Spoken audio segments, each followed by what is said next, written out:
我儿子张拿铁，爸爸是加拿大人，但是一句英语不说这个事儿，到底是因为啥？我心中其实有个答案，但是我没跟你们说，你们帮我分析分析，看有没有道理。我觉得啊，张拿铁压根儿就没把他爸当爸，甚至他都没把他当人类，他一直把他爸当成了一个宠物。我是有一定论据的，你们跟我细品。你们知道张拿铁1岁半之前是在铁岭跟我妈一起住，在铁岭这边土地上啊，他不但没听过说整段英文的人，就连那种就说中文咔嚓就加几句英文，就让我们来 check 一下他 base 在哪儿，那类人他也没见过。然后突然间在拿铁1岁半时的一个初秋，他爸出现了，然后拿铁就从铁岭搬到了北京的一个新的房子里，在这个房子里就有这么一个白胖子。在拿铁的视角里，他不光长得不像个人类，他还不说人话，就一直在发出很多奇奇怪怪的声音。那是什么声呀？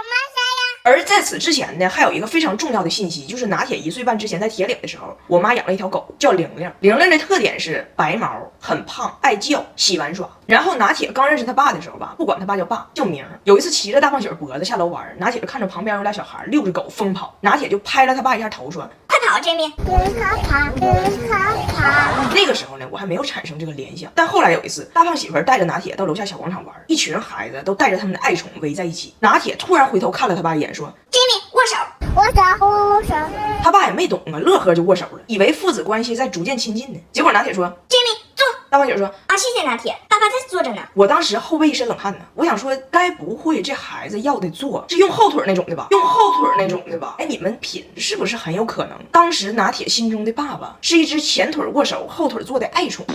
我就发现，其实拿铁对这个庞然大物啊，他是非常喜欢的，但是他选择和他相处的方式，完全是模仿我妈和玲玲的方式。玲玲胖，我妈怕她热，天一热就领她去那个宠物美容院，告诉人家说给搅光光，要不狗热。我家人都逗这个事儿，玲玲又要搅光光了，又要搅光光了。然后有一次在铁岭，我老公要去剪头，带着拿铁去的。我老公汉语不好，到那叽里哇啦说一堆，人理发师也没太听懂。结果拿铁直勾的看着理发师，给 Jimmy 搅光光，搅光光。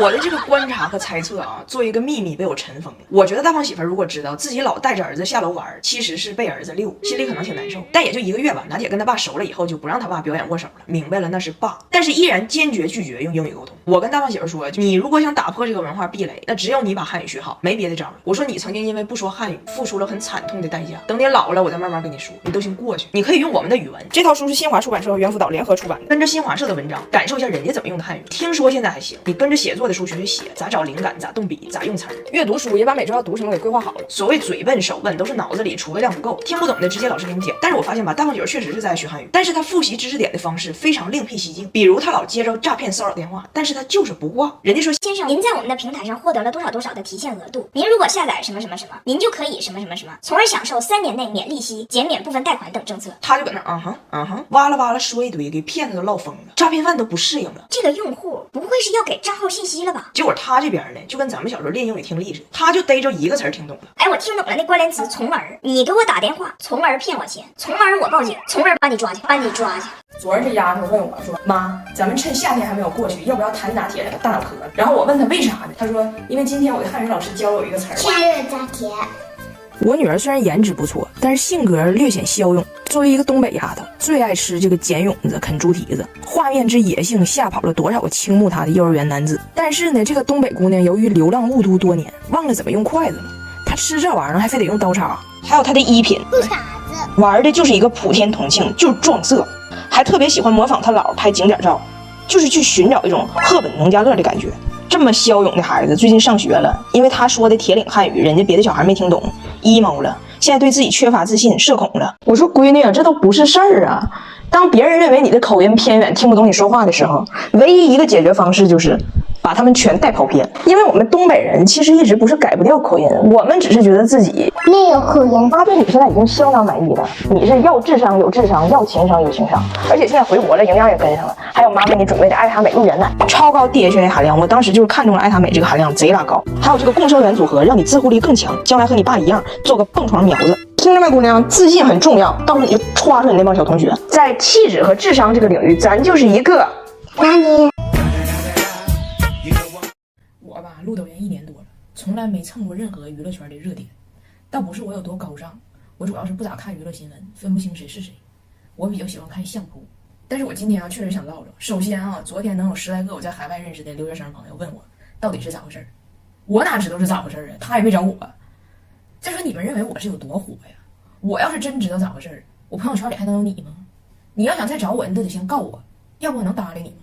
但是啊，我昨天确实一直在琢磨一个事儿，就是我应该咋教育我这俩孩子，就是一儿一女，让他们不成为这类世界里边的角色呢？我呢挺幸运，我一个不好看的人生的这俩孩子算是基因突变，再加上他俩是混血嘛，就他爸的基因就挺有劲，所以就很多人夸他们好看。我儿子出生的时候，我最好的朋友跟我说，张彩玲就你生出了个这老大眼睛的儿子，你是不是有点臭不要脸？所以说实话，有时候我都嫉妒他俩。你生下来别人就爱瞅，这种人生该是多幸福啊！我小时候有头有脸，嘴干裂，还有头皮屑。就我当时那个长相还有头皮屑，就相当于一个对眼的吉娃娃，还口臭，活着都费劲，不好活。但是你仔细想想这种种社会事件，你发现其实资本就像《甄嬛传》里的四郎，他宠幸任何人的原因其实都是婉婉泪情，害了多少人。其实这个世界给不好看的人多大的坎儿去迈，就给好看的人多大的坑去踩。好看本身不是问题，但是太知道自己好看这个事儿和太知道自己不好看受的毒害是一样的。不一样的是，在年轻的时候被说好看的人人生铺满了诱惑，被说不好看的人人生被铺满了障碍。但是障碍跟诱惑比，对人性的挑战更小，很多人能跨过障碍，很少人能禁住诱惑。尤其是在人年轻的时候，就跟开车似的，一上道因为车好看，就老有捷径给他开道，不是啥好事儿。捷径有时候也可能走丢，道黑还费车灯，你就走正常道，其实也耽误不了你多长时间，还省油。就如此单一的社会审美，如此就是颜值即王道的小龙卷风，被套进去的全是受害者，男女都一样，因为他卷卷都给你甩出来。区别就是你啥时候发现自己被利用了而已。古话说得好嘛，铁打的营盘流水的兵，好看的人没断过，分也分不清。而那些没有颜值上绝对优势的人，你在天上被卷的，人在地上种地的，你被甩出来的时候，人家基本都完成人格自洽了。所以我就在想，我希望我作为妈能好好引导一下孩子，也别像我小时候那自卑，但是也别因为自己眼睛大长得白就觉得自己咋地。再说审美这玩意儿天天变，说不定他俩长大了就流行女生1.2米，络腮胡，然后不长眉毛的。而且他爸那么有劲的基因搁那摆着呢，27根头，他俩好不好看的，说不定哪天就秃了呢。张拿铁是带着前世记忆出生。昨天晚上在奥达回家的时候，被楼下邻居家门口的鬼吓着了。回家之后吓得不敢出去，张拿铁生气了，去找鬼声讨去了。走之前，张拿铁还问他姐：“谁吓唬的你？”他姐说：“Ghost。”张拿铁说：“够啥？”他姐说：“Ghost。”张拿铁说：“妥了。OK， 姐姐等着。咱也不知道咋寻思的，出门的时候还把我包背走了，还带着他的老人手机，打着醉拳就去找鬼去了。叫你是够着他呀？干啥你呀？言教育的，不像我姐。不许说谚语，不许说谚语。人张拿铁训鬼训的正威严呢，他爸非这时候给他老人机打电话。干啥你？不许说谚语。过上了好日子，红红火火。他说啥？我听不懂，我听不懂。你不要老笑我姐啊！那训鬼训的苦口婆心，没完没了。你说啥玩意儿？你这整一只手指。言教育的，言教育的。但是张拿铁没想到啊，作妖的不光咱家邻居，还有他爸呢。每年万圣节，我婆婆和大胖媳妇也非常热衷于装神弄鬼吓唬小孩。那家里你就看吧，两个老洋鬼使劲浑身解数，转圈吓唬俩洋鬼子，就各种拿这些东西霍霍，又往脸上抹血，又是戴骷髅头的，整的贼吓唬人。但是张拿铁他不霍霍，他也不信，他觉得他都3岁半了，已经到了不惑之年，不应该这么幼稚。但是他爸就是折腾他，吓唬他。阿姐，刚帮我压了我好疼啊！别弄我，你别跟我聊整一声。来个反台，别跟我整一声。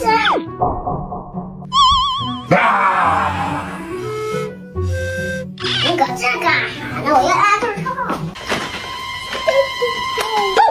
拿起你猜这个脚是什么脚？这是什么的脚？是二啊！张拿铁为了让他爸放弃，没办法，只能装害怕，这样他爸就能不跟他玩了。可惜啊，大半夜老被吓，我都憔悴了。幸亏能用修丽可熬夜抗氧平补过，我一熬夜就脸黄垮脸，用它紧急修护，用了一段时间，皮肤嗷嗷亮堂，天亮我脸也亮了。现在就不怕熬夜了。北京的干燥气候就得用这种滋润质地的，睡醒脸贼软和。但是我为啥说张拿铁是带前世记忆出生的呢？我以为他胆子多大呢，但我发现不是，他只是对吓人恐怖的理解是偏东方，就那些西方血他不害怕，他害怕的那些东西更就是写意派，更抽象。前2天我们带他去一个公园玩，体验了一把纯中式鬼屋，里边是那种清朝女性的绣花鞋、绣花衣服，都没有鬼。你看他的反应。拿去，你害怕吗？我是爷们，我不害怕。这是什么？爸爸，我害怕。我害怕，我不是人类，我不是人类。